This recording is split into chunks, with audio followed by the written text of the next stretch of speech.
Welcome to TLTV, Joy and Pleasure Celebrated in Wine.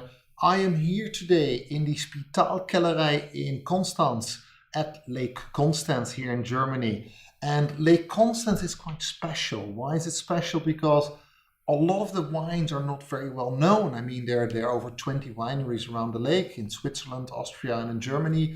And right now I'm in the German part. And for this particular tasting, we're going to do something special, or at least for me, it's very special.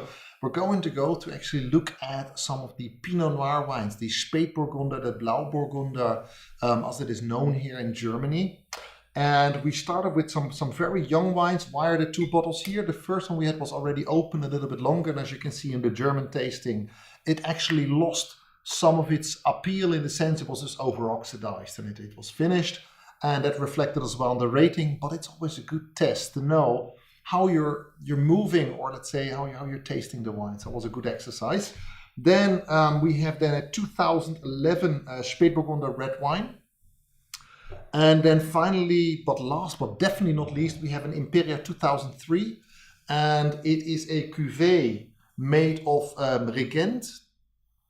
And I will just blend that in which grapes they are, to be sure, but it is basically a blend of different types of grapes.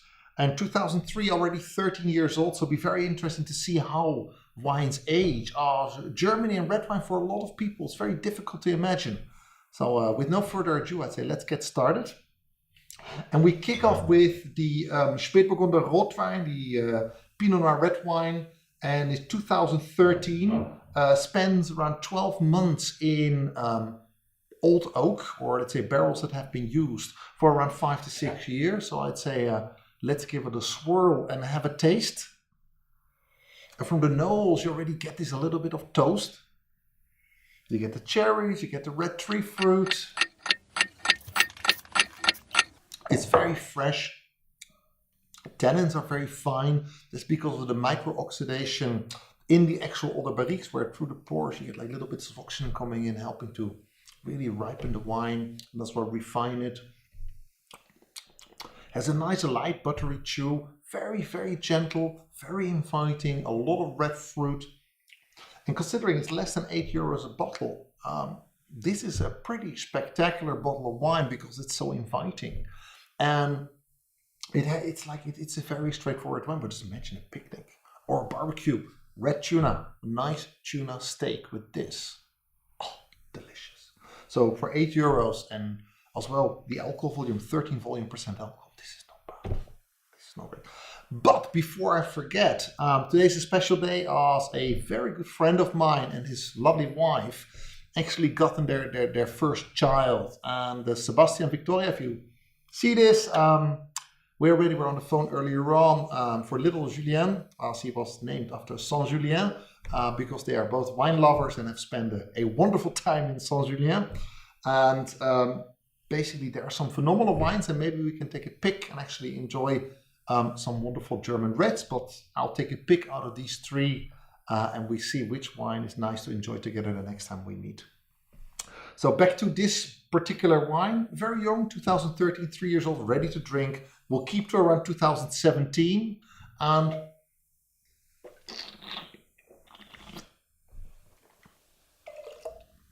very light, very enjoyable for me, 84, 85.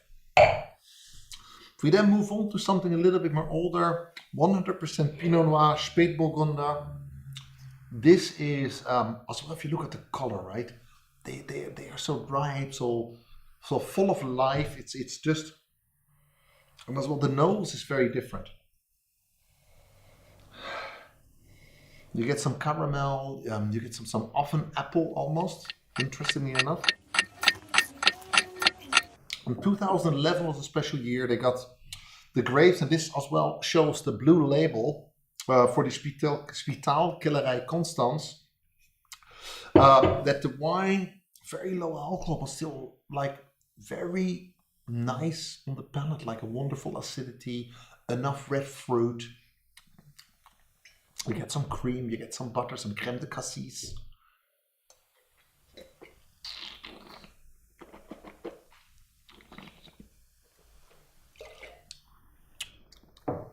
It has like nice fine tannins, some licorice. It's very fresh, so this is a wine as well I enjoy very much. 87, 88. And now we're getting to the part where the Imperia is something I've been looking forward to, because first of all, you don't get to get older German wines is always very difficult. A lot of the gastronomy actually serves their wines, but actually not ready to drink. It's like serving basically cheese that is too young, or the vegetables when they're not cooked, or serve your meats raw. It's the same with wine. It's important to serve them when they're at their optimum, or it's the job of the gastronomy to do so. So when you go there, you don't need to be an expert. You just need to be interested, intriguing. You want a nice wine adventure, a good wine experience. And this is where Traubenliebe can help you as well. Give me a call if you have a restaurant.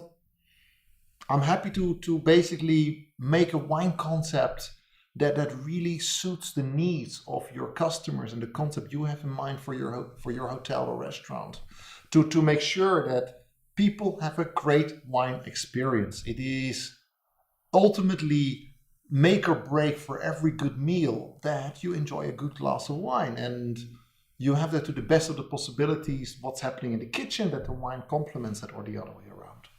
So let's go with the Imperia 2003, 13 years in the bottle, around 14 months on oak. And if you taste the nose, you get some plums. It's very ripe. It's very inviting. You get some vanilla. Then you get a lot of licorice. Wow, this is very powerful. You wouldn't say this is German. Because people have this weird thing in their mind where they think Germany and red wines are not compatible. You couldn't be more wrong. German red wines are so much fun. And they are so interesting to really enjoy. And the Imperia is just one of those examples of these red wines that it plays with the palate. It's very intensive. It's really something that, I'll be honest with you, I'm a big fan of this, because the tannins are there, but they're basically, they should be there. The acidity is there. You get a wonderful, let's say, bouquet of red wine fruits on the nose, the little bits of plum, the licorice. Oh, this is beautiful. So for me as well, this is a clear 89, 90 points. With no question, my favorite, I think when they sold it, this went for 14 euros a bottle, an absolute steal, and a great ambassador for German red wine. So, and at least we've tasted our way through it. So let's close this off. If you're in Bodensee, visit the Spitalkellerei, absolute wonderful place, lovely wines. And thank you to the team of the Spitalkellerei for inviting me. It's been a great pleasure to actually meet these wonderful red wines, and as well the whites, which is in the other episode. And thank you for watching. And as always, I wish you wonderful wines, wonderful people, phenomenal food, and of course, great wine adventures. See you again soon. Thank you for watching. Bye-bye.